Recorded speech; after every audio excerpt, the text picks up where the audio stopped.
Akakiiko akalondola ensansanya y'ensimbi z'omusolo mu bitongole bya gavumenti mu kikolwa ng'olukulu aka Public Accounts Committee Park Central kalaze nga bwe kagenda okukyusa enkuba.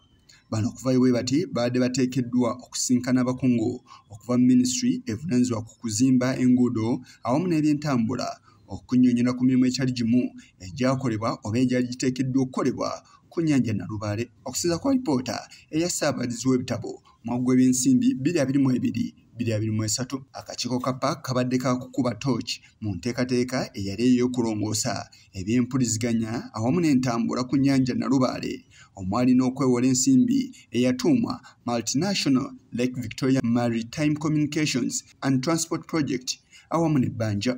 Enteekateeka eno yabalirirwa okusaasanyizibwako obukadde 16,666 ez'eggwanga erya Amerika nga ku zino obukadde 14,335 zaali zakwewola okuva mu Bank ya Africa eya African Development Bank nga gavumenti ya kuno yo yali yakusaamu obukadde 2,27,000. Obuweereza bwali bwakuteekebwamu obukadde 2,19 n'ezigwamu emirimu obukadde 3 n'ezigwamu ebyokukozesa obukadde 5 n'ezigwamu ensimbi eziyambako emirimu okutambula obulungi obukadde 2 n'ezigwamu ng'emitwalo 97,142 zaali tezirina kye zigenda kukola. Enteekateeka eno yali yakuggwera myaka 4 nga kino tekyasoboka ne bagyongezayo emyaka emirala 2 nakati omulimu teguggwanga. Mu alipoota kalondooza alaze nga bw'ataaweebwa mukisa kulaba ku bitabo byonna bye yali yeetaaga. The auditor always gives time, and if you are not able to provide documents this day, provide a timeline at which the auditor will be able to get documents. I want to tell you, Salongo, never get interested into those. Don't take us to that level. You know, documents where so many audits take place in an entity. It's about an entity to study and see how to deal with the different stakeholders. Otherwise, you cannot refuse to give documents to an office that is supposed to oversee the usage of government resources, and you think you can give these other excuses. So could be that is the very reason as to why they have not been able to make it to this place. Honorable and Negesa was making a proposal. No, we've closed on that. It is the main reason why Auditor General left it as an outstanding issue. But to some extent, the Auditor General is also less on his part. As the Auditor General, how can somebody fail to give you documents? And no, let us get to that level. The Auditor General is an office of... Abaddewo ku lwa Ssaabadizi w'ebitabo Wile Kunya Salongo atangaazizza kukumu ku kwemulugunya kw'ababaka. When we go to an entity, or the opinion that is given is on the financial statements and the underlying documents. So when the Auditor General looked through the documents, the financial documents and the accompanying statements, there was nothing that maybe would lead to him to qualify the accounts.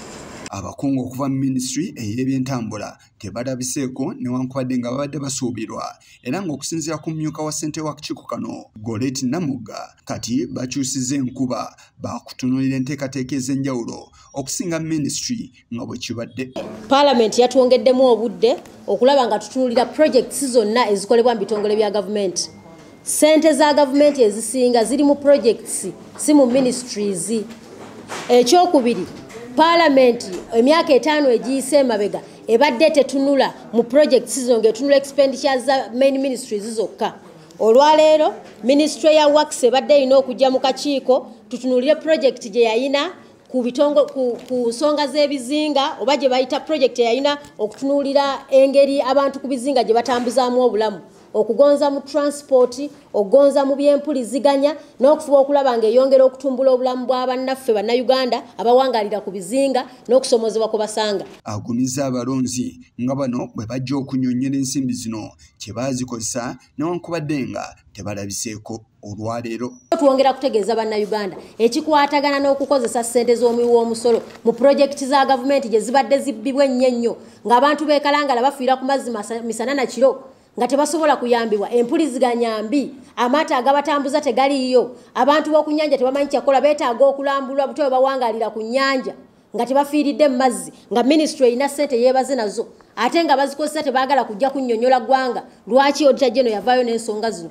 mbakakasa keetonye kagwake bajja kujja mu kakiiko oba baagala oba tebaagala bajja kujja kuba zino ssente za muwi wa musolo bannayuganda abaana n'abazzukulu bajja kuzisasula so tuteekwa okumanya ssente zaffe ziteekeddwa mu biyamba bannayuganda so tugenda bawo olunaku olulala naye bateeka okwennyonnyolako. Ayogedde ku ki ekibaddewo olunaku luno. Batuwaba ebbaluwa ne bagifuna naye tebatuwadde na nsonga lwaki tebazze n'ekyo bakoze amasimu gaabwe bagaggyeko ate agaliko tebagakwata PS takwata simu bakalaani be tebakwata simu n'abalala bakola mu ofiisi ye baganya okukwata essimu naye ekitwewunyisiza wetunudde mu lipooti ya Auditor General abantu bano be bamu baagaana n'okuwa Auditor General ebiwandiiko. Auditor General yavaayo ng'ebiwandiiko bye yabasaba okutunula mu projects meka ze bakola baziteeka mu ssente meka asobole okulaba oba munnayuganda yafuna obwenkanya ku ssente ezo ezaweebwa ministry eno. So ebyo byonna oluvannyuma lw'obitunuulira ne tugamba nti osangayo ensonga lwaki bano bannaffe beebulankanyizza baganya okujja mu kakiiko kubanga kirabika ssente zino zaakozesebwa bubi. Ayogedde ku bikolwa ebitongole bya gavumenti ebitalimu bye bikola okwebuzaabuza nga tebirabikako mu bukiiko gye baba bayitiddwa. Kyayi tumunywedde era naye agenda kusasulwa neera nti tugenda kulya kubanga tugenda mu kyamisana nakyo kigenda kusasulwa naye nga kisasuddwa abantu abatakoze mulimo gwonna. Ekirala mwe weewuunyamu singa ziba komiti za palamenti nga 5 ne tuyita ebitongole ne bitajja park ne floppinga kosase ne floppinga ebirala ne bifloppinga kitegeeza nti tuyina wasted money wasted time sente zisaasaanyiziddwa nga tetulina kye tukoze kati kitegeeza n'olukiiko tujja duteekawo ewalala era same resources zisasulibwe abantu bafune sente nga tebakoze. Bino byonna bw'ogenda obigattagatta mu mwaka kyekireetera ssente z'omusolo okutambula nga ate tezikozeseddwa bulungi so buno obulyaza amaanya tetugenda kubukkiriza. Ono asabye ebitongole bya gavumenti ebirala okutuukiriza emirimu gyabwe nga bano we bakomye.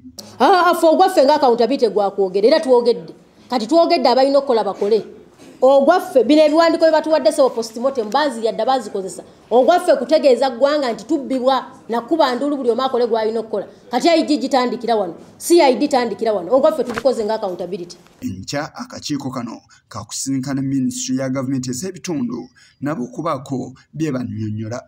Isa Kigongo kulwa Channel 44 Oleggulo.